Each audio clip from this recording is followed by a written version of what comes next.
The rehearsal dinner had barely begun when the tension sliced through the laughter like glass underfoot.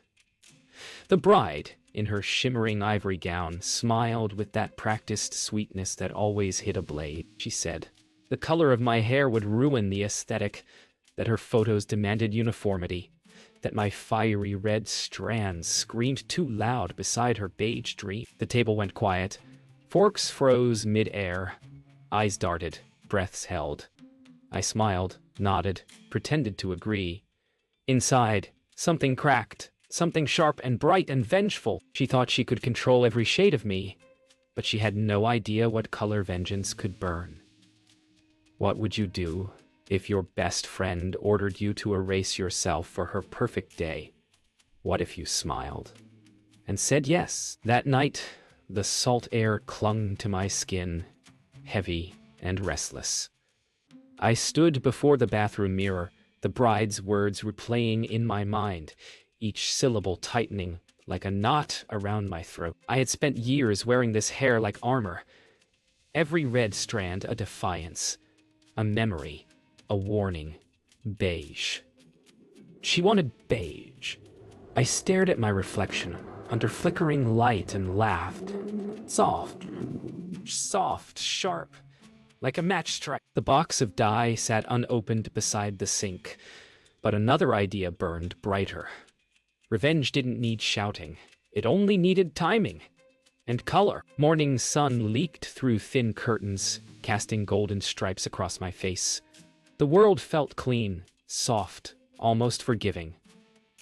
I brushed my hair slowly, each stroke humming with secret anticipation. Outside, the ocean shimmered like glass, pretending nothing had happened. My phone buzzed with messages from the bride. Reminders, instructions, demands. I smiled at everyone, replying with sweet obedience. She'd see me soon, and she'd never forget what she saw. Wow. The bridesmaid's suite buzzed with perfume, curling irons, and nervous chatter. The bride moved among them like a queen, adjusting details, giving orders cloaked as kindness. When she turned to me, her eyes softened, fake sweetness wrapped in porcelain. She asked if I'd done it, if I'd dyed my hair. I smiled and said, "Of course." She sighed, relieved, never suspecting the truth simmering beneath the surface. When the towel dropped, the world seemed to stop breathing. Gasps echoed through the suite like thunder rolling across silk walls. Her eyes widened, hands trembling as she took in the color. Bright. Electric. Impossible to ignore. Not beige. Not red. Something in between. Something untamable. And in that stunned silence, I saw it. The moment her perfect day began to unravel. Silence never lasts long in rooms built for gossip. Within seconds, the bridal suite exploded. Questions, whispers, stifled laughs. I stood still, watching panic ripple through pastel fabric and polished faces. The bride's voice broke through the noise, sharp and desperate, demanding to know what I'd done. I said nothing. My hair shimmered under the morning light, magenta strands shifting like silk flames. I'd chosen the color to be unforgettable, bold, alive, mine. Around us, the makeup artists froze. The bridesmaids exchanged nervous looks, and the mother's hand trembled over her pearls. Somewhere deep inside, I finally felt calm. The bride tried to regain control, smoothing her robe, forcing a trembling smile. She said it could be fixed, that the stylist could tone it down. Her voice shook as she called for help. The stylist refused, said it would take hours, maybe days. I pretended to look apologetic, but didn't hide my amusement. The walls seemed to pulse with her rising fury. She muttered something about sabotage. Her mother hissed about betrayal. And I just stood there, serene. If they wanted beige, they should learn to live without color. The other bridesmaids began to choose sides. Some whispered sympathy, others fear. They all avoided my eyes, as though rebellion were contagious. The photographer arrived, unaware of the storm he was walking into. His camera clicked once before he realized what he'd captured. The bride barked at him to delete it. He hesitated. In that tiny moment, power shifted. Everyone saw it. Her control slipping, mine rising, like a tide that wouldn't turn back. They sent me out of the room after that, as if exile could contain what had already begun. I walked down the hall, heels echoing against marble. Every sound a heartbeat of satisfaction. My reflection followed me in every glass surface, bright, daring, unashamed. I passed guests who whispered, pretending not to stare. For once, I didn't care. I was done shrinking for her dream. I was done being background beige. When I stepped outside, the sea air rushed over me like freedom. The wedding arch stood waiting, ivory flowers trembling in the breeze. The ceremony staff moved around, unaware of the chaos upstairs. I looked at the sky, at the horizon bleeding pink and gold, and laughed softly. She wanted me to disappear into her palette, but I had become part of the story. The wind lifted my hair like a banner. Somewhere inside, I heard her scream my name, and I smiled. The morning of the ceremony was a masquerade of calm, every petal in place, every smile rehearsed. But beneath the white canopy of perfection, nerves hummed like power lines. The bride paced behind closed doors, whispering orders, while outside the guests began to gather, faces glowing in the sun. I stood among the bridesmaids, pretending to adjust my dress, my magenta hair catching the morning light like fire. Every time she glanced my way, I felt her flinch. She'd told everyone it was a lighting mistake, but no lie could outshine truth that bright. Today wasn't her day anymore. It belonged to chaos, and chaos was wearing pink. The hairstylist avoided my gaze as she worked on the bride's curls, hands trembling slightly. The scent of hairspray and perfume hung thick, trapping every breath. The bride rehearsed her smile in the mirror, again and again, each version cracking faster than the last. When she finally turned, her reflection met mine across the room. For a heartbeat, everything went silent. The air, the laughter, the birds outside. Two faces, two colors. One lie stretched between us. I wondered if she could feel her perfect world beginning to fray. When the photographer entered, the energy shifted again. He moved silently, capturing details. Lace, flowers, trembling hands. I caught him glancing at me, his lens lingering just long enough to notice what the bride wanted. Hit the click of the camera echoed through the suite, and she spun around, shouting for him to stop. Too late. The moment was sealed. The image of her perfection, fractured by my defiance, would live forever, tucked between smiles and vow. As the hour crept closer, the bride's mask began to slip. She snapped at everyone. The florist, the makeup artist, even her mother. The room grew tense, thick with quiet dread. I watched from the corner, calm, detached, letting her fury unravel itself. The more she fought to control the day, the more it spun away from her. I didn't need to lift a finger. My existence was enough. For once, I wasn't the problem. I was the mirror showing her what she refused to see. Just before the ceremony, the coordinator announced it was time. The bride stood frozen, her hands trembling around her bouquet. I stepped forward, offering to walk with her to the garden. She hesitated, eyes darting to my hair, then nodded. Defeat dressed as grace. As we walked through the glass doors, the light exploded across us both. Gasps rose from the guests. In that instant, I realized she wasn't angry anymore. She was afraid. Afraid that for the first time, someone else might outshine her on her own day. The music began, soft and trembling like the calm before a storm. The bride took her place at the edge of the aisle, her hands shaking as she waited for her cue. The guests leaned forward, smiling, unaware that the air itself was about to change. When she stepped out, gasps rippled through the crowd, not at her gown, not at her beauty, but at me, standing just a few feet behind her, hair blazing brighter than the flowers. Cameras flashed before anyone could stop them. The groom's eyes flickered between us, a shadow of recognition crossing his face. And for a heartbeat, I could feel every secret we've buried clawing its way to the surface. She reached the altar, but something had shifted. The smiles were stiff, the air electric. The officiant cleared his throat, but the moment hung suspended. Then, quietly, she turned to me, her voice sharp as broken glass. "You did this to ruin me," she whispered. I leaned closer, my voice calm and steady. "No, you did this when you tried to erase me." The crowd thought we were exchanging sweet words, two friends sharing a moment. But the truth simmered just beneath the silk and perfume, waiting to burn through. The groom's gaze betrayed him, the way his eyes softened when they met mine, the way his shoulders dropped, the way he remembered. The bride saw it too.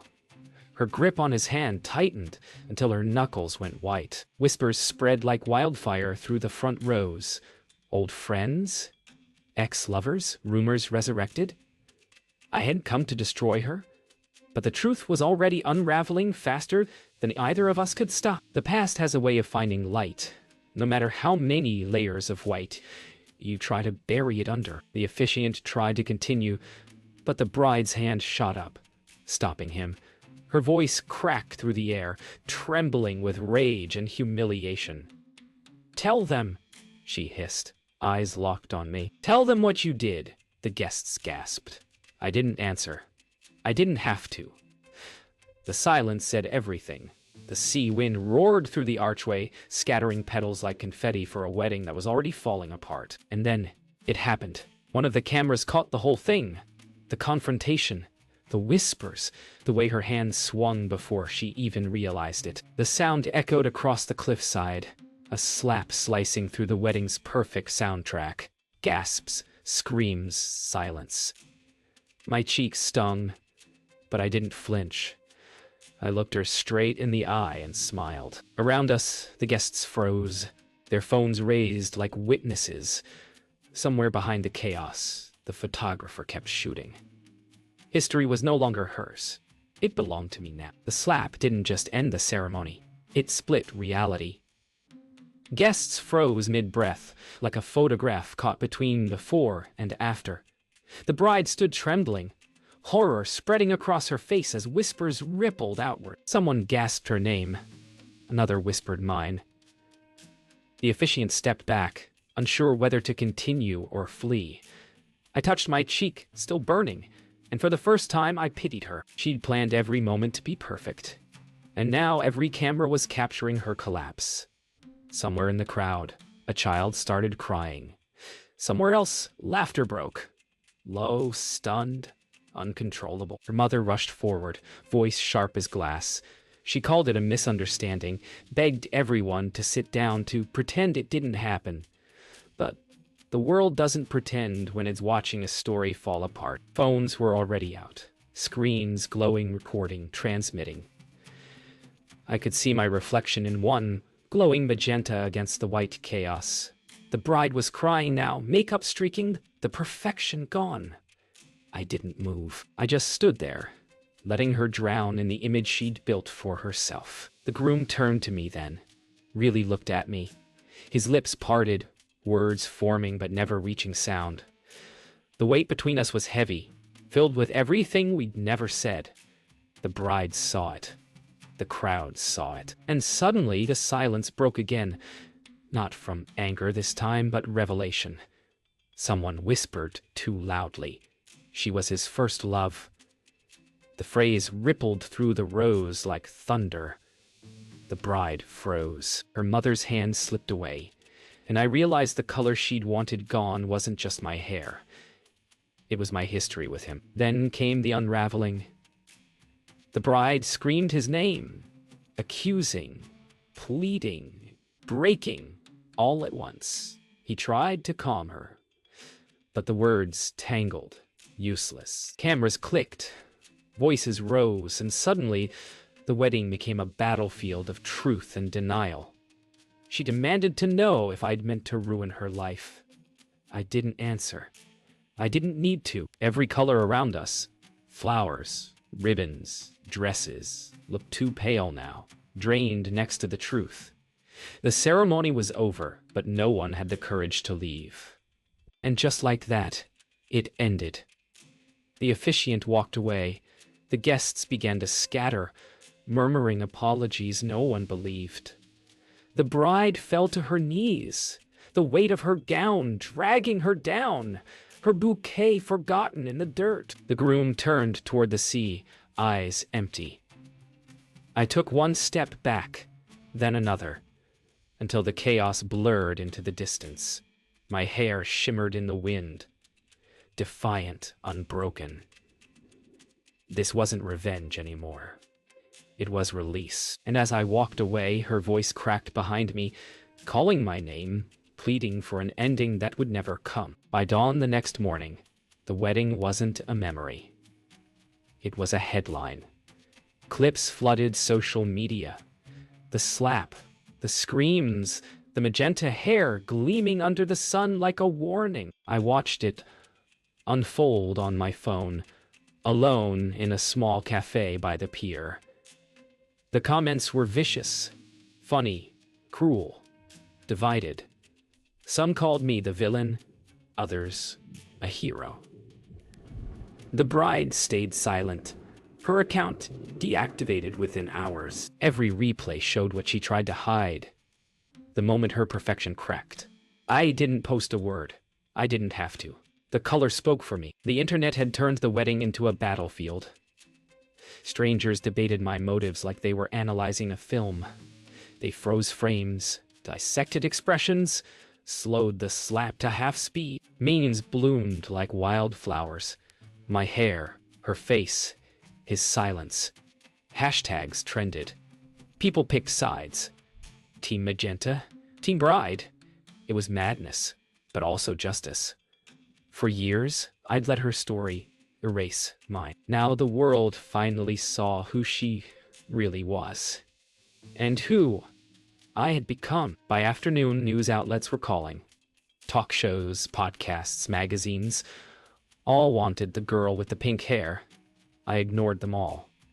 The story wasn't theirs to twist. Meanwhile, photos of the bride crying at the altar went viral, tagged with sympathy and mockery alike. The groom vanished from social media entirely. The mother's statement called it an unfortunate misunderstanding. But truth doesn't hide behind press releases.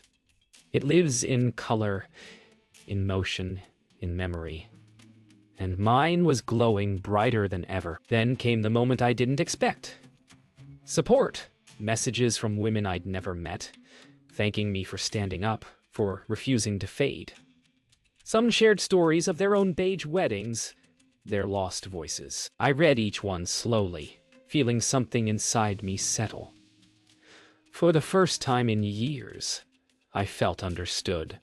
Not as the villain, not as the rebel, but as someone who refused to disappear. The world could argue all it wanted.